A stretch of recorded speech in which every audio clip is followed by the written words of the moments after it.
Good morning, afternoon, whatever it is for you. Today I was struggling with, and then again it was one of those times where whatever I was struggling with kind of came up in the devotion I was doing, so that was super cool. Thank you. And it was about judgment, really, and trust. And then how it said, like, I was in John, Jesus, I don't know what the great word is, but I'm sure it was translated dubiously anyway, that Jesus trusted none of his disciples because he knew what was in man. But at the same time, it didn't mean he didn't love them, that he didn't support them, that he didn't teach them all the wisdom he could dispense, or that he sat around judging their nastiness, you know. He actually very rarely, even though they would always do things that seemed kind of annoying, he'd very rarely even say anything about it. He'd just be like, guys, really? So I was kind of struggling with that, and I figured, okay, that's a nice way to look at it, or a nice reminder of the way I need to look at that whole thing. Because being judgmental is definitely something I was accused of a lot, I think. More so years ago, but I think it's still there. I still am a black and white person, and I realize I can still be that, and I can still have a cognizance of that which is unrighteous and that which is righteous, that which does some good and is rooted in something glorious, and that which is nasty and selfish, and you can see those things and you can recognize them. I mean, anybody can. But that your reaction to them is really your responsibility part. Actually, if people do nasty, wicked things and they're harming others, there's really nothing wrong with saying something, hey, you should really be careful about that, or literally stopping people, totally fine. But really, to watch that which passes your lips and that which sings around your heart and flows through your mind, let it not be recriminatory, you know? Basically, don't let somebody else's sin make you sin. Just because they are sucking it up doesn't mean you have to be like, God, you suck. Because you know what? Ooh, actually, you know what? And I'm not going to quote the Bible here, but I'm going to quote Mr. Sufjan Stevens, who made a point I really quite agreed with and really quite liked, in his very beautiful song off of Illinois' John Wayne Gacy. Yes, about the murdering clown boy. Well, I guess not a boy, but a man, who did things that everyone can relatively agree, the molestation and murder of little boys. If anyone's watching this finds that to be cool, then, dude or ma'am, you have major issues. Anyway, thinking about that guy, talking about the, 27 boys that he killed and molested and buried under his house.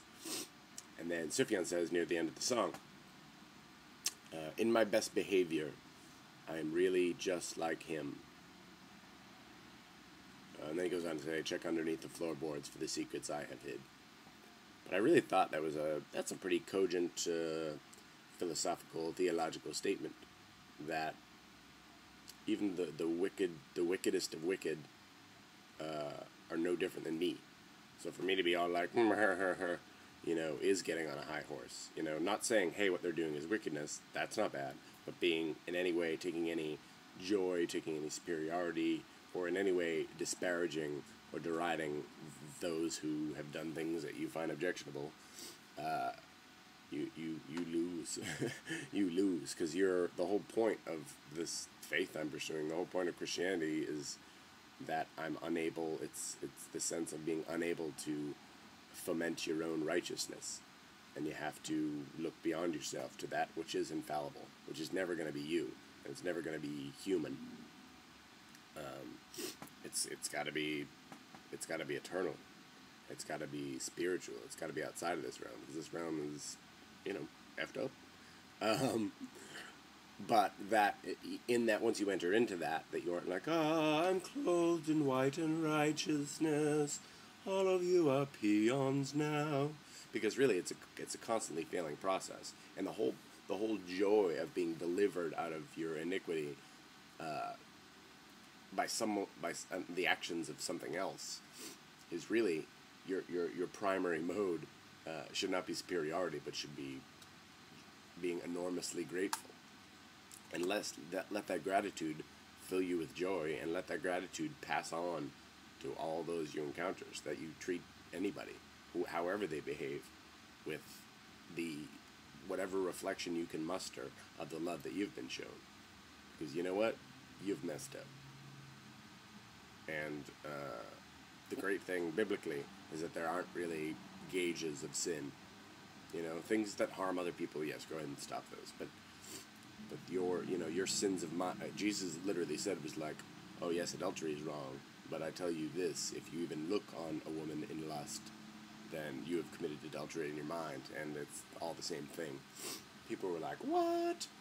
It was like, thou shalt not murder. Sure, but I tell you this, that if you even, if you think someone to be their life to be worthless, then you've committed the same sin. So I've murdered.